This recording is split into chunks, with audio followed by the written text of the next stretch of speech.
Será que será a última vez? Pelo menos está dizendo agora. Será? Vamos saber do homem aqui, vamos saber dos dois aqui. Vamos bater sua bolinha hoje ou não vamos? Vamos sim, vamos sim. Repare bem, meu querido. Que honra, que prazer. Muito prazer para mim, André. Eu sou seu fã, você sabe disso. Começo a ver seu talento faz já desde o começo. E estou até um pouco nervoso hoje aqui, porque você consegue isso em mim, que é essa coisa do fã admirador. E, enfim, eu estou feliz de estar aqui. A recíproca é verdadeira. Grande momento.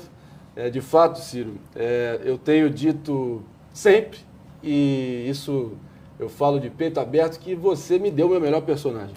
Talvez ali na minha carreira de comunicador, já tem 3 anos aí de estrada, mas ainda estamos, enfim, tem muito feijão ainda para comer, para crescer, mas a gente sempre aliando essa retórica talvez mais séria, formal, emplumada para alguns, verborrágico, boquirroto, já ouvimos de tudo, né?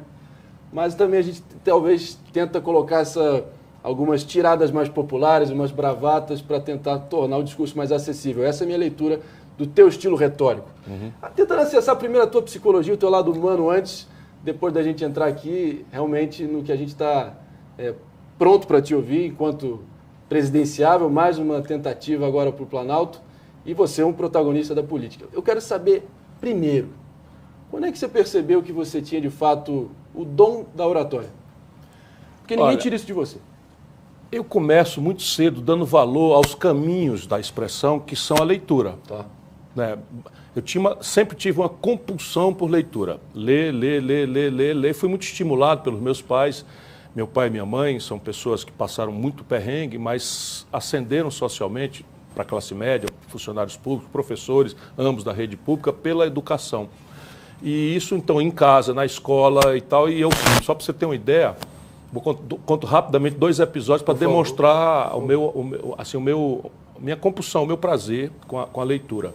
Primeiro, eu, com 15 anos de idade, morava em Sobral, não conhecia Fortaleza, e apareceu ali em Sobral um prospecto do governo português promovendo um concurso de literatura sobre a vida e a obra de Camões, o grande poeta português.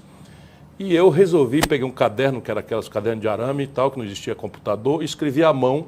Só que em vez de eu escrever uma monografia, que era o pedido, eu escrevi uma novelinha em que eu era contemporâneo dos Lusíadas? Eu era contemporâneo do Camões. E eu ajudei a salvar os Lusíadas no naufrágio. Então caíram os originais, eu pulei na água, resgatei e tal. E esse trabalho foi premiado com uma viagem a Portugal. Eu com 15 anos conheci Portugal antes de conhecer Fortaleza, graças ao meu amor à literatura.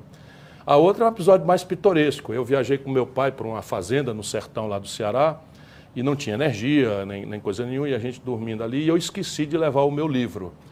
E eu não consegui, sei lá que livro era na época, era um livro do momento, eu leio 2, 3 simultâneos, né? Agora ainda faço a mesma coisa. Hoje em dia eu leio muito na internet coisas, mas era compulsivo. Mas aí você começa a rolar de noite ali, 7 horas da noite, está tudo escuro, não tem energia, e eu começo, cadê o livro? Não tem um livro, cadê o livro? Não tem um livro. Fui lá escarcavinhar a bolsa do meu pai, achei um remédio veterinário, peguei a bula e li umas 10 vezes antes de dormir. Então, assim, você lembra qual era o remédio? Você lembra qual era o remédio? Não tenho a menor ideia. Mas veja, então a ferramenta de falar e de escrever é a leitura. Sem menor dúvida. É a leitura. Depois é o seguinte, aí pensei que você ia me perguntar, quando é que nasce a vocação política? Eu ia te dizer para você, foi no berçário. Claro. Foi no berçário. Na minha mente, eu acho que eu pedi o voto ali dos bebês ali do lado do berçário, porque... Repare bem, pode eu começo aí. Então você junta uma vocação para o coletivo. Sim. A minha geração teve essa coisa trágica, mas que foi extremamente fecunda, que era a ditadura. Então a ditadura gerava na gente, porque o garoto é insurgente, né? E a minha geração especialmente, subversivo, não aceita nem a obediência ao pai, né? Claro. Tem sempre um trauma, vai ficando adolescente. Então você tinha um inimigo perfeito, sabe? Não tinha dúvida, era o inimigo perfeito. Então eu junto essas coisas todas e acaba a formação. Eu começo na política protocolar, formal, com 25 anos. Viro deputado estadual. E desde então, o que é aquela primeira experiência na política, o primeiro cargo que exerceu ali, o que aquilo já te ensinou, de quais são as engrenagens de fato da política? Porque as pessoas ainda ficam muito apegadas a um certo glamour pelo cargo, um apego ao cargo, que isso pode de fato representar um avanço pessoal, mas André, fato, é serviço, né? A política revela os extremos da alma humana. Eu imagino. Ela revela a pior vileza, assim, uma coisa, maior falta de caráter, a maior podridão que uma alma humana pode assumir se revela na política. E por mais que seja raro, revela também a extrema nobreza que uma alma humana é capaz de ter. E como é que você aprende isso? É um conjunto de valores, é uma convicção ideológica, que no meu caso é cada dia mais sólida e tal, mas também se revela com o que parece ser contradição à solidez ideológica, que é o respeito à diferença. Eu vejo muito você falando, você tem essa formação que acaba se consolidando no liberalismo político, que é uma virtude pacífica na história da humanidade. Então, eu venho para a Assembleia. Então, deputado, primeiro de turma, primeiro lugar no vestibular, você acha que sabe de tudo e tal, e de repente começa a encontrar ali os velhinhos mais calados, mais sábios e tal. Sim. E aí você vai dar um murro na ponta da faca e pá, só acontece um resultado, furou sua mão. Claro. Aí você vai aprendendo a pisar, vai aprendendo a valorizar a contradição, a não transformar em inimigo quem pensa diferente de você e tal. Isso é a maior virtude que eu aprendo no parlamento ao começar a minha vida pública. Acelerando na linha do tempo, e você, diante de tantas provações que o poder fatalmente colocaram diante de você, você chega ao ápice da política estadual sendo governador, como eu bem disse na apresentação, uma gestão muito elogiada. Qual foi sua obra naquele período que você mais se orgulha? Eu fiz o saneamento básico de Fortaleza. Essa isso, né? Definitivamente é a obra mais importante do meu governo, mas ninguém nem sequer lembra. Porque, né? Porque é enterrado, né? E tal. Exato. O que ficou público? Foram duas coisas que também eu tenho muito orgulho. Uma, eu fui ao plenário das Nações Unidas receber o prêmio mundial que a ONU dá uma vez por ano às experiências extraordinárias de combate à mortalidade infantil. Perfeito. Figura absolutamente extraordinária da vida brasileira, que foi sabotado aí, mas é uma figura absolutamente importante para a gente dar valor. E eu universalizei, dei continuidade e acabei indo receber esse prêmio. Eu chamei ele para ir, como era justo, chamei os agentes de saúde, chamei o pessoal, porque eu acredito muito na obra coletiva. Isso é uma coisa que me dá muito orgulho. A outra é o Canal do Trabalhador. Por quê? Eu recebia o governo, o estado do Ceará, com 3 anos seguidos de seca. Tá. E aí a água de Fortaleza, que é a 5ª cidade do Brasil, ia acabar. Não é racionamento que já estava, ia acabar. Você imagina uma cidade de 2 milhões de habitantes hoje, 1.300.000 na época, sem uma gota d'água. Acabou a água.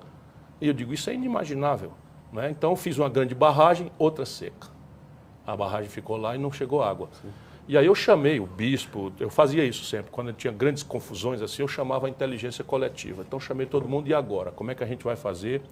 E aí um senhor chamado Pessoa deu uma ideia de vamos fazer um canal do trabalhador. Então, são 120 quilômetros de canal, mas eu só tinha 90 dias. Eu só te interrompeu um segundo, Ciro, que a gente tem que fazer só uma correção, claro, na lapela, no som. Só um momento, que voltando. Atenção, a técnica ao vivo é assim. Técnica ao vivo, aqui a gente se vira nos 30. Mas estava desligado? Não, é só um falta de ruídozinho? Aqui. Isso.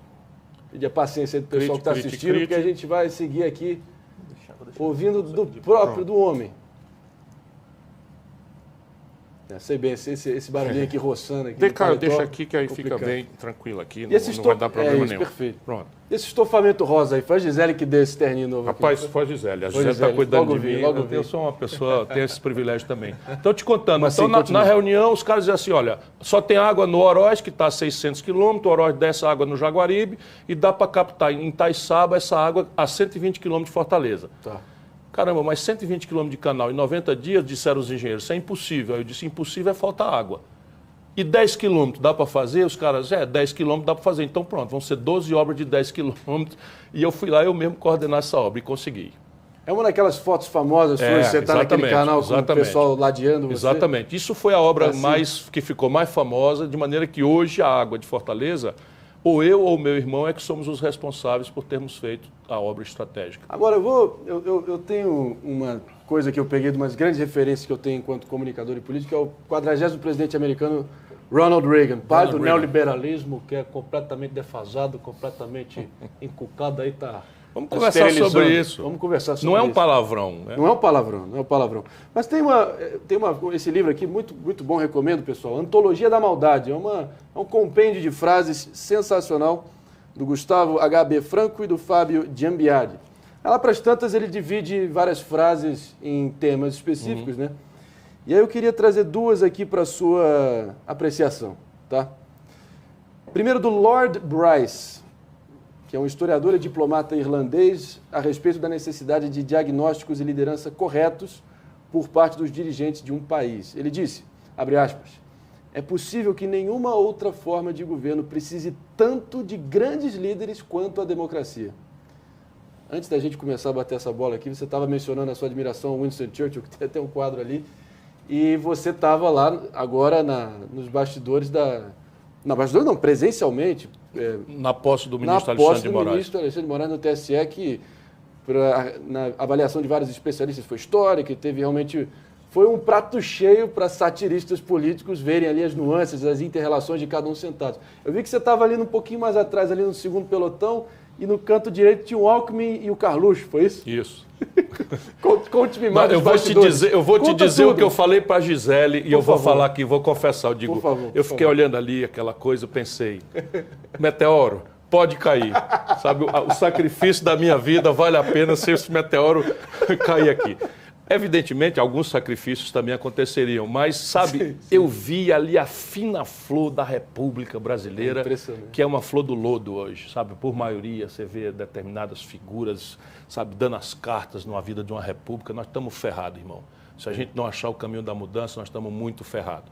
Mas por que eu fui? Eu fui porque nós precisávamos dar todos um sinal de que a vida democrática tem que obedecer certos rituais e obedecer certas presunções. Eu sou um grande